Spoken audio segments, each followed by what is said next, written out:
Okay. As long as I don't touch it, it should be fine. All right, you ready? All right, go ahead. Sorry. I'm Austin Lugo. I'm Andrew Harp. This is With Nothing to Say. Let's talk about Hana-Bi.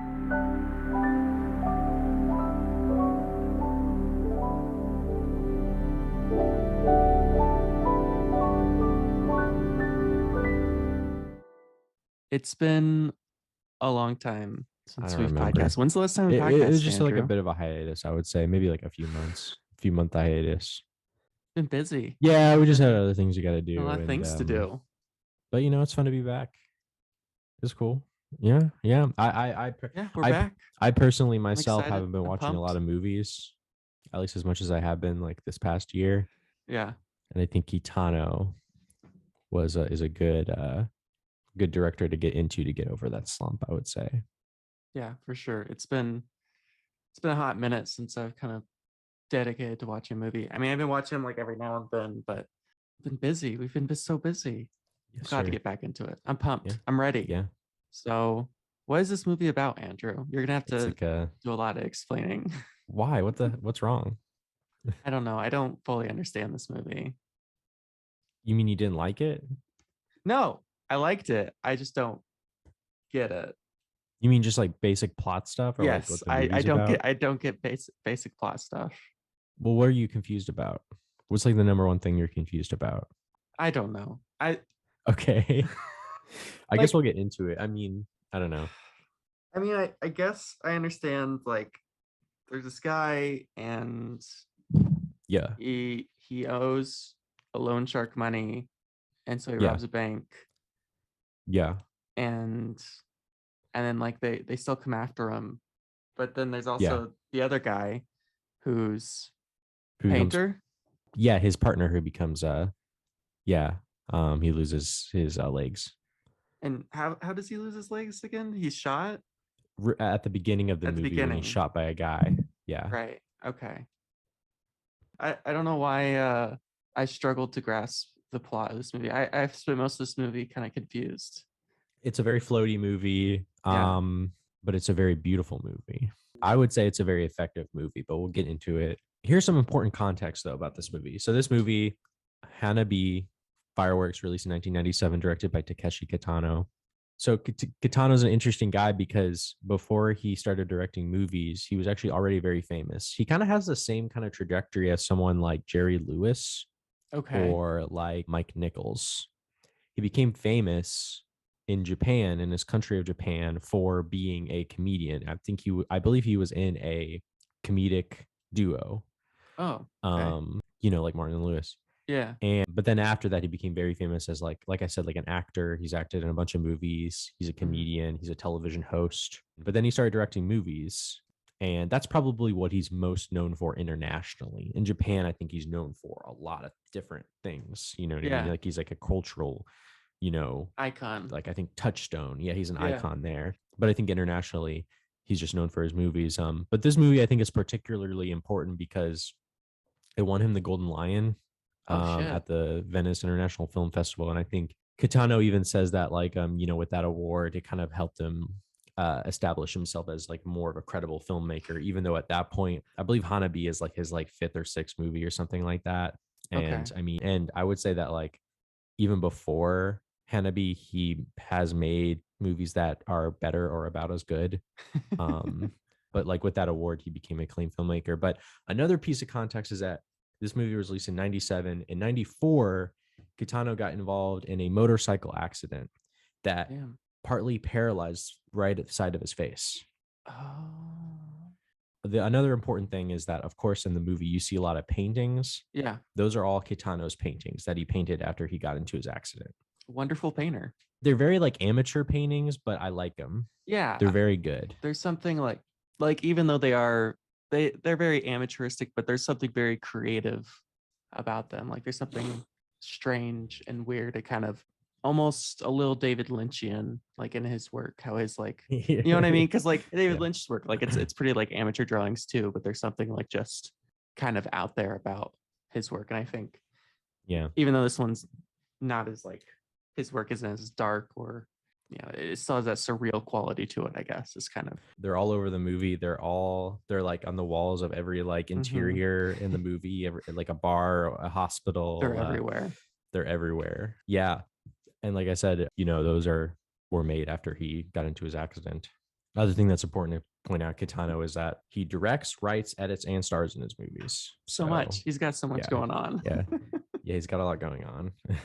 I mean, even though he's got a million things going on seemingly simultaneously, Mhm. there is such a sense of patience and just a willingness to wait and to hold on images. I mean, the editing of this film could be described as almost slow in the sense that it's just it'll hold on an image forever and just wait and has no interest in sort of entertaining, I suppose would be one way to put it, the audience. I mean, even, as we get into Mhm. it, the action scenes, they almost never actually show the action. They just show the before Yeah. and then the after effects of the action scene. Like you Yep. almost never actually see any of the action itself. It goes by extremely quickly, especially in comparison to everything else that's Yeah. paced in the movie. But like I guess like to get into like the plot of the movie, Mhm. like I said, Kitano, he like stars in it and he plays a police detective. He has a Kitano I think is known for he's made a lot of different movies, but he's known for his kind of like gangster yakuza cop movies. Mhm. And in this, he plays a former police detective who had to retire, and his wife is sick. Leukemia or some sort of She has like cancer. can't yeah, she's dying of cancer, and he has to borrow from money, like you said, borrow money from the yakuza. Is that to But pay is the having a medical hard time to bills? pay him. Is that why? Yes, Okay. yes, that's the way to pay his medical bills is to borrow money from the yakuza, and they're getting angry at him because he's not paying them back. I love the intro of the movie, by the way.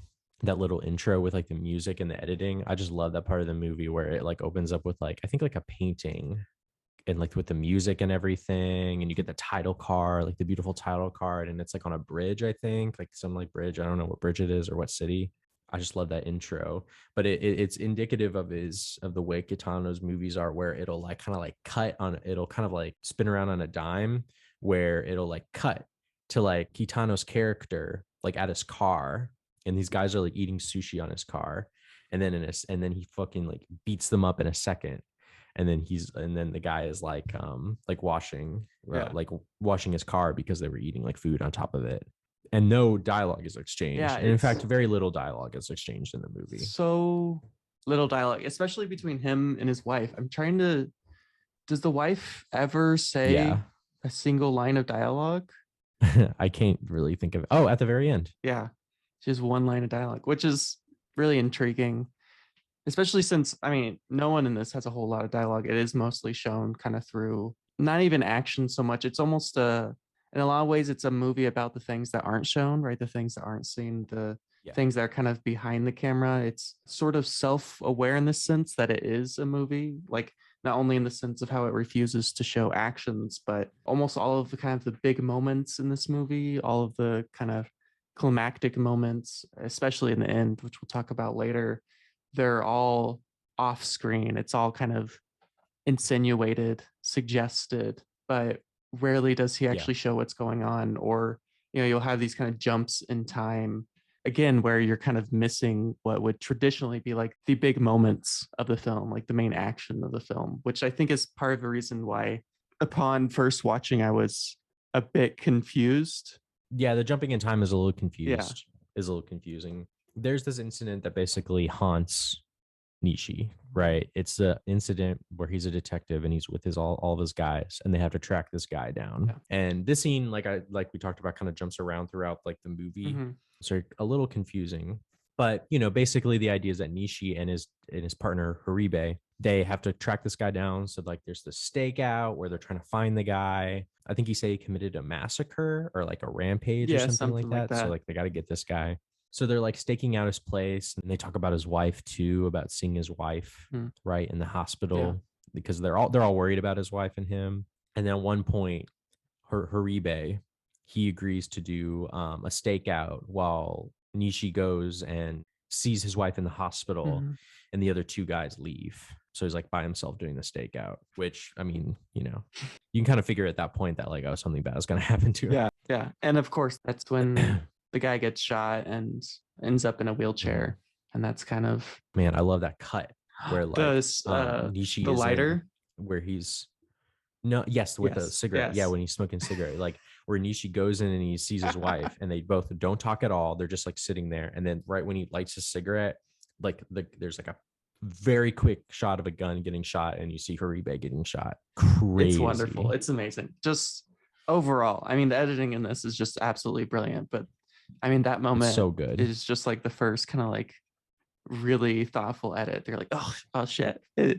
It's an incredible moment. It's a series of very thoughtful edits, I would say. Yeah, absolutely. So his partner's shot, and now he feels bad about it, and his partner's all sad. And well, not only that too, but another someone died too. Right. At the thing. Right. Like a couple of them, they go down into the subway and they are able to find him and tackle him. I love how he tried to catch him. He like jumps out of like a newsstand. That's the other thing about his movies is that this movie, and along with other movies, you know, Kitano's a comedian, so there's some jokes in the movie. Yeah. They're very, very light jokes, but they are in there for sure. They're kind of just these little moments, and they're taken very straight face. You know, there's no I mean, they're humorous moments like that moment and a couple other moments in the film, but they're kind of just like set off to the side, which is endearing almost. I don't know. It creates a sense of humanity, I guess, in the films. Because like they're silly. I like when one of the detectives is like, oh, doesn't his wife have cancer? Isn't she gonna die? And then Haribe's like, hey, shut the fuck up. Like, because that's bad luck. Yeah. And then the detective is with another guy later in the movie who says the same thing. Yeah. Like the guy who got in trouble, and then he also scolds him. Like I just like, it's like different levels of like scolding depending on where you are, you know. It's like that's funny as fuck. It's nice. Like you said, it's like not like crafted. Well, maybe they are, but you know, they're not really like you said, they're moments. Yeah. They're like these little like kind of like humorous moments. It really kind of makes the movie a little bit lighter. And not too long after this is when we learn that Nishi is just for unexplainable reasons. I mean, I guess because he's a former police detective or something. He is a total badass. I mean, he just a killing machine of sorts. He's insane. Yeah. In all of his movies, he's a badass. Awesome. Perfect. I love it. But he doesn't really talk that much in this movie, of course. Just specifically talking about this movie, he does not talk very much at all, especially. No. Of the movies I've seen, he doesn't really talk very much at all.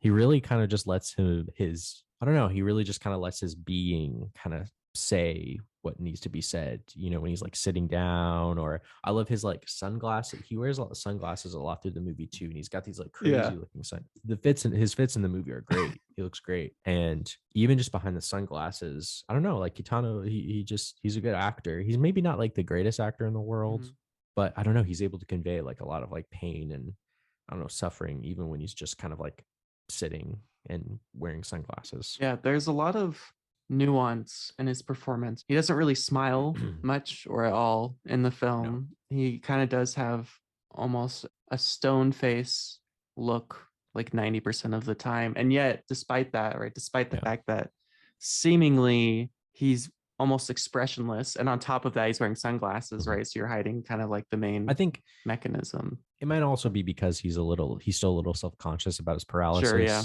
You know? I'm sure that's also part of it, but even so, there's this, I don't know, and maybe it's just the world around him that's created the way other people react to him, or maybe it's in his body language, but there is something beneath all of this. I'm not exactly sure he's great how to explain what it is, but you know, despite the fact that he's not performing in the same way, say, I don't know, fucking Spencer Tracy or whatever performs, there's something touching and intriguing in his performance. And you can tell that, you know, whenever he doesn't have his sunglasses on, which, you know, there's not a ton of moments, but there are moments every now and then, like there's this kind of sadness or darkness underneath it all. I love it too when after the fact, you know, after that detective gets killed and his friend gets paralyzed and stuff, like I just love all the little moments where they're like, you know, it's not your fault. Like people keep constantly telling him it's not his fault. It's like very sad.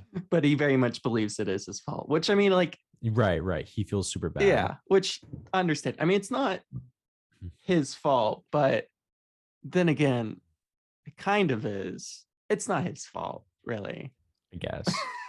I mean, I don't know. I mean, it is a bit, It's hard to say. yeah, but Yeah, nonetheless, but he's a total it's badass. very sad. Yeah, he's a very Yeah, sad but badass. he's a badass, but he can do like anything, right? He can do so many cool ass crazy shit. But the only thing he can't do though is protect the ones that he loves. He couldn't save his daughter from dying. Yeah, He can't save his wife from dying, and he couldn't save his friend from getting paralyzed. Like he wasn't able to do any of those things, even though like he can do so much. It's very sad. this guy lives a just a super sad life, and maybe that's part of his badassery. Yeah, and that first moment of violence, outside of the gunshots, of course, is when I assume he kills that guy with the chopsticks, or at least stabs him in the eye. No, he doesn't. Oh, that's right. No, he Because doesn't. he has Yeah, backpacks later. That's right. Yeah, because yeah, you yeah. see him Yep, later. yep. Yeah, the scene in the bar is amazing. Stuff like that is so much fun in these katana movies. Like the violence is so quick but very impactful. It's very rough. Hits at the chopsticks and fucking like stabs him in the eye. I think he maybe kills the other No, guy, no, but I that don't guy's in know. it He like later hits him too. really hard. He doesn't kill either of Oh, them, okay, but he gotcha. definitely Never shows mind. them both a lesson. Yeah. And in this movie too, and in other Kitano movies that I've seen, like he'll his actors they'll hit each other. There's not a lot of simulated like hitting in his movies for the most part. Obviously, if you get like hit with like a chair or something, it's probably simulated or something like that. But like people will like slap each other around in this movie and in others, and they're really doing it. The hits in this movie, all of it feels very visceral, and part of it I think is just because like every time anyone hits anyone, there's just a shit ton of blood. Like there's always blood just coming out of Yeah. people's faces and mouths and all of this shit.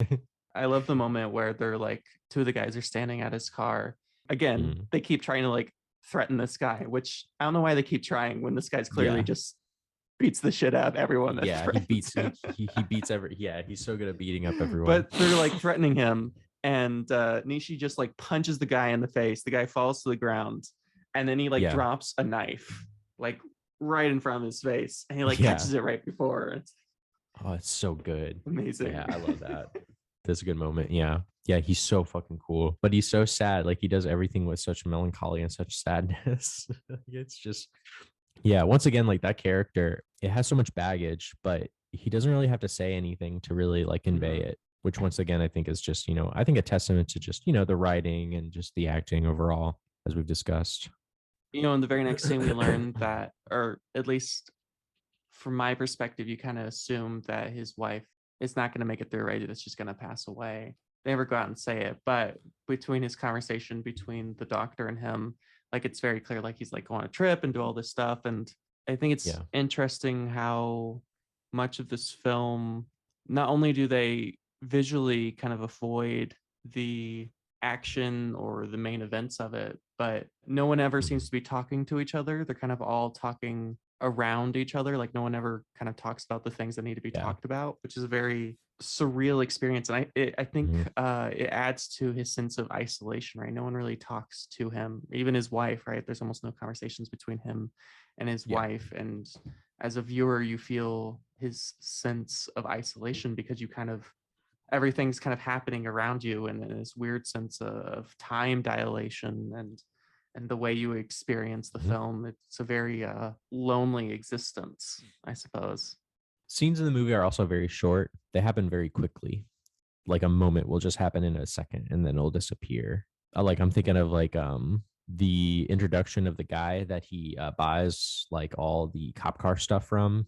Like he just has that moment, and it kind of comes back around a little later, like in a joke. He like he like gets into a fight with like a guy that he hit or something, like he got into a car accident and then he drives away and hits it again. It's like a good moment. It's just like a funny moment to like kind of set up that character, I guess. Like it's just it doesn't really like add anything to like the overall like arc of the story. But yeah, like he decides that he wants to rob a bank essentially. At the beginning of the movie, he kind of meets and talks with all these people that have been affected, from his job basically. He meets like the widow of the guy who died. He meets Haribe, his friend, who is just so depressed. He is like doing really badly, and he's clearly Hmm. suicidal. And his like wife and like child aren't like with him anymore. Like they left him. They don't Yeah. want to be with Jesus him anymore. Christ. because he's paralyzed, and his wife is now living at his home because essentially like it's over, like it's done. She's basically just chilling at home now. So he decides to rob a bank because there's so many different things that he has to take care of, and that part of the movie is nice. It's basically like just like the easiest heist ever. Not the easiest heist, but he plans it out really well. Again, what's so fascinating about this heist is what in most movies would kind of be like this really big spectacle. And not to criticize, any great heist film like Ocean's 11, or one of Right. the Yeah. Yeah. dozens of great heist films that makes this really big thing out of a heist, or even Mm. what was it called, the Friends of some Eddie Coyle, The Friends of Eddie Coyle. Yeah. What we talked about. Yeah. probably one of the greatest heist films of all time. But in this, it's just like, I'm gonna rob a bank, and then like there's just like a scene. I mean, he plans it out, and there's a couple of scenes where like he goes to the junkyard and figures some stuff Yeah. out.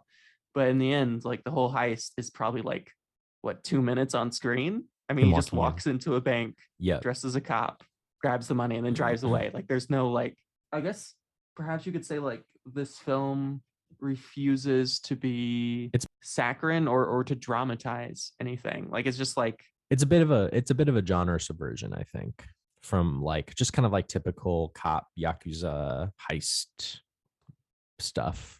I think that and Kitano probably knows that because I mean he's made these movies. He's very familiar with them. I mean, it's still a great scene, right? It's a really well thought out. Right, it's great.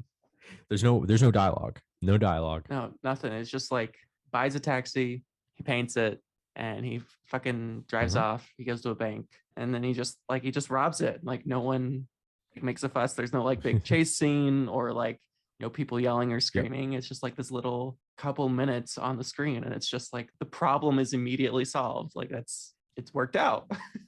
Yeah, they don't catch him. He just is able to easily evade these people, and yeah, like you said, it's a satisfying watch, but it's very toned down. The movie, of course, is very beautiful looking. I don't know if we've mentioned it's a very beautiful looking movie. You get a nice mix of Japanese sites. You get like cities.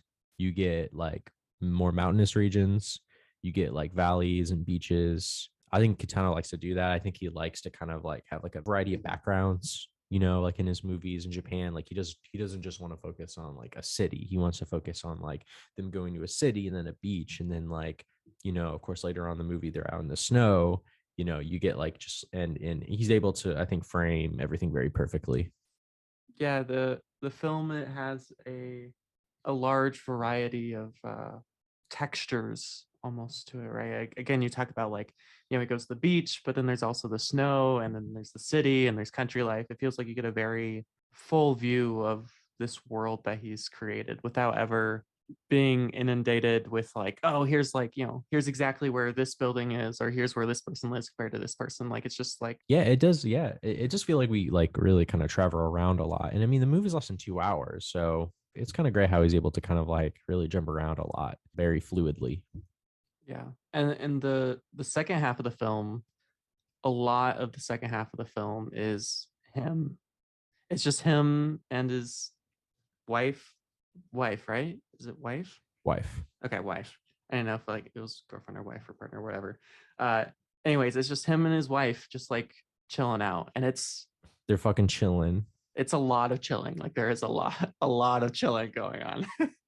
Yeah, because like he does. So he like commits a bank robbery, and then he basically disperses the money to the widow who works at like a takeout restaurant, to his wheelchair friend Haribe, and he also sends money, of course, to the loan sharks, but they're still angry. He paid off the money, but he didn't pay off the interest. So they're pissed, which of course they also know that he robbed a, well, I guess they're not sure that he robbed a bank, but they kind of like joke about it, right? They're like, "Oh, he must have robbed a bank."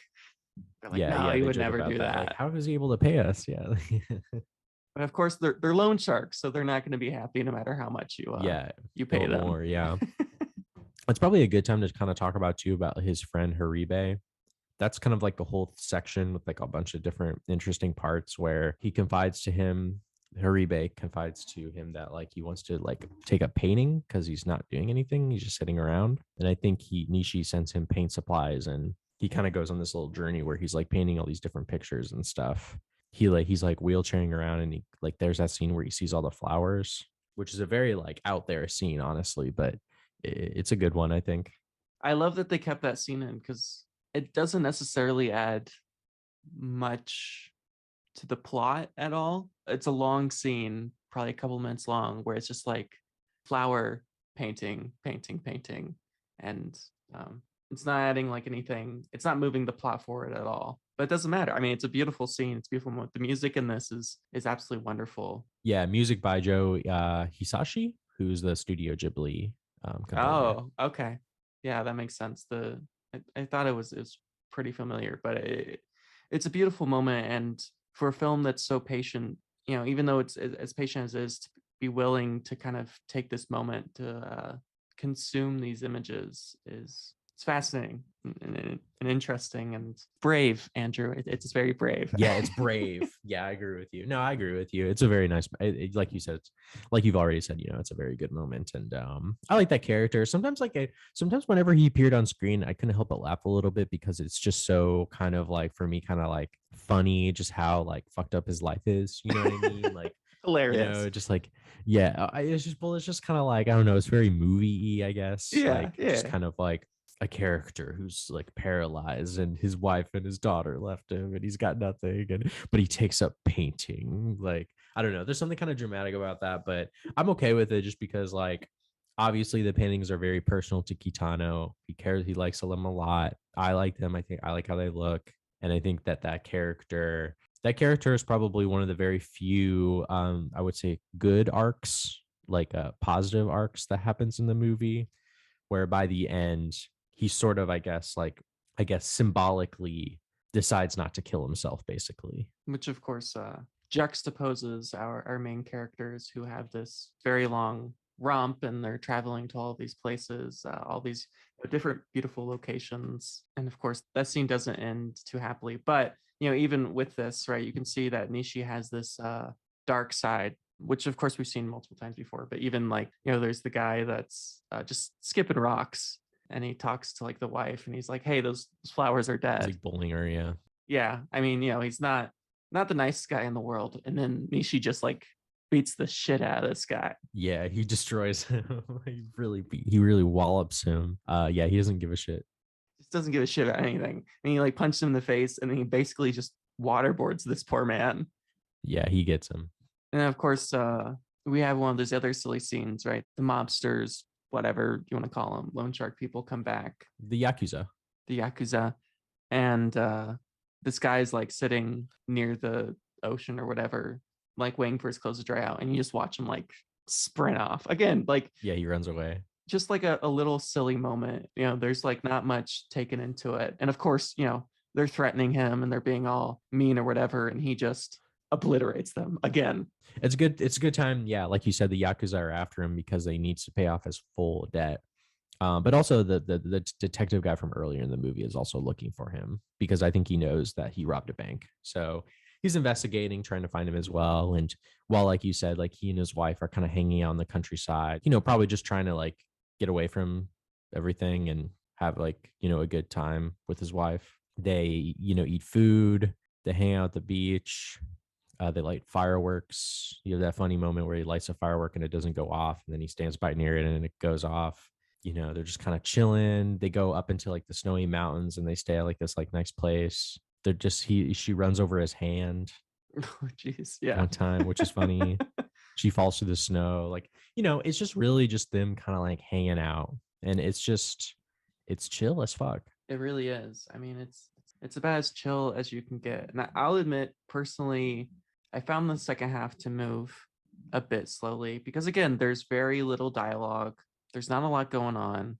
It is very chill. So you do definitely have to be in a certain mode to properly experience it. And I think looking back on it, I enjoyed a lot more than I did in the moment, especially because like I know where things are going and how it's all going to end. But in the moment it did feel a little slow for me, like it was paced that I was kind of waiting for something to happen, waiting for, because those action scenes are just so few and far in between and yet so wonderful that I definitely at times kind of wish there was a bit more of that. Not that there's anything wrong, with them chilling. I mean, those were very beautiful and calm scenes and fun and silly. But I think at the moment, and not so much looking back, but definitely at the moment, I kind of wish there was more action going on. It definitely picks back up a little bit in terms of like, I don't know, after they go to the resort in the snowy mountains where the yakuza they pay him a visit, and he's like a fucking like Superman guy. Like He he really he is.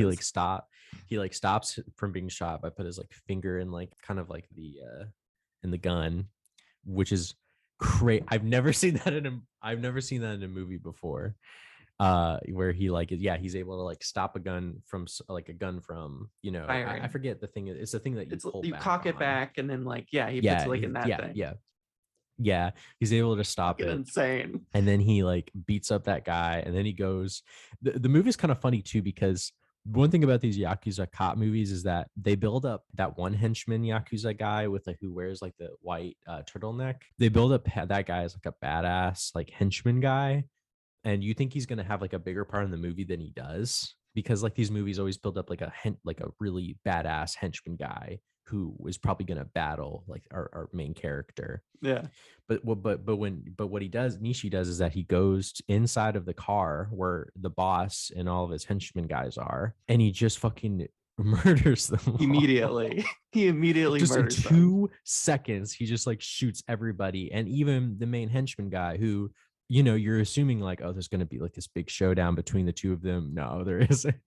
Yeah, again, it's as you said before, kind of with the heist scene and a lot of these scenes kind of subverting your expectations. You're expecting, especially because we've been building up these characters through the whole film, you're expecting these kind of good, bad, and the ugly style, right? Long showdowns almost. And just like all the other violence, it just happens so quickly. And I guess in this case, he does actually show him shooting them, which is it is a satisfying moment. But even then, like it's so quick. It's just like bam, bam, bam, Yeah, done. it's Like he doesn't over. get shot. He wins. He wins. He's like again, like you said, he's a John Wick style, almost like superhero. Like this guy is just Yeah, unbeatable, which is fine. I think it works well. yeah. But once again, it's like, of course, he's awesome and badass, but he can't do everything, which is his big downfall. Yeah, and I think later on, I think the detective finds it. Yeah, If the I'm not detective, the mistaken. detectives like right behind them. They're like showing up at the places right after they do, and they find the car and all the yakuza in the car. And so Nishi and his wife go to the beach, final location of the film, and they're chilling there. They're watching a guy fly a kite, and the A detective little shows girl. up. Yep, the little girl's flying a kite, and That's Kitano's real life daughter, by the way. is it really? Yeah.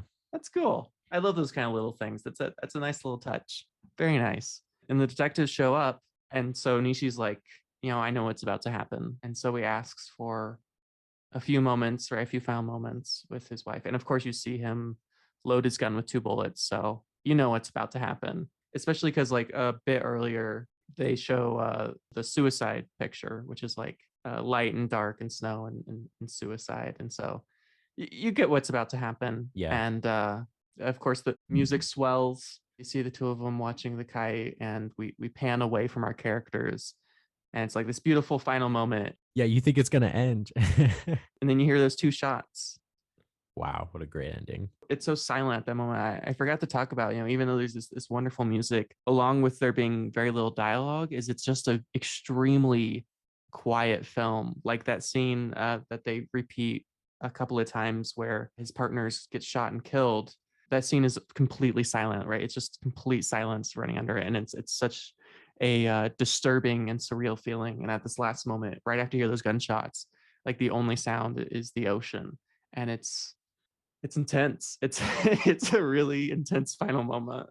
And I think the last image, yeah, is like the girl supposedly seeing, her the two dead people who've just been shot in the head. It's yeah, it's definitely Kitano's endings are amazing from what I've seen, and this one in particular is very harsh. It's very like, obviously, like I said, I guess the whole movie as a whole isn't entirely depressing because he kind of gives like gifts and help to people that he like wants to take care of, right? Like his friends and the widow and stuff like that. And so I think like he like does like really good things and stuff. But I think he kind of is just like he's just kind of like, it's not gonna end well for me or my wife. So because if I get arrested, she'll be by herself. And if she's by herself, like that won't be good for her. She only has a limited amount of time, right? Like she's gonna die soon anyways. And I really don't want to go to jail. Why would I want to go to jail? So yeah, I think he just like puts the faith. He's just kind of like, well, at the end of the day, like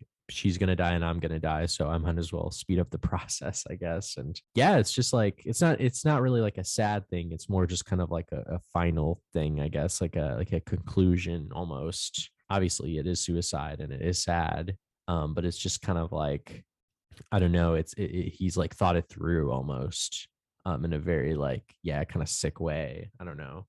Yeah, it's a great ending. It's so good. And like you said, like every other part of this film, Nishi's kind of thought out every last thing. And what the ending is, I can't remember this phrase. It's from some screenwriting book. It's simultaneously completely unexpected, but also like the only ending that can happen, right? There's really no other way this film could end. And yet, like you're surprised at that moment, but that like, oh yeah, that, like everything adds up to like this moment. Like this is the only thing that can happen in this moment. And when it does, you're right. It's not necessarily sad. I mean, it is sad. It's pretty sad. But there's a sense of completeness, I guess, to it almost. And I like that line that the detective says at the end of the movie too, where he says, "I don't think I could ever." I think he says, "I don't think I could ever live like that," or something like that. I don't know if I was confused by the line because I don't know if he's talking about like the person flying the kite or if he's talking about Nishi. I think that's kind of like, I think it's a bit of a double entendre in the sense that it's implied that he could be talking about either of them, right? He could be talking about the girl flying the kite, yeah, or he could be talking about Nishi. And maybe in a certain sense, you could argue that Nishi and the girl flying kite are living a similar existence, right? They're kind of just living in the moment. They're living to be there right now, like they're completely present. There's nothing else, right? The girl is completely consumed by just flying her kite, just as Nishi is completely consumed in those moments. Even though he's just robbed a bank, and he's got the detectives on his tail, and he's like whatever on his tail too. I think he's also saying that fact that like he knows that Nishi has like a ton of baggage and stuff like that. So I think he's saying that like I don't think I could ever live with myself if I had done those things.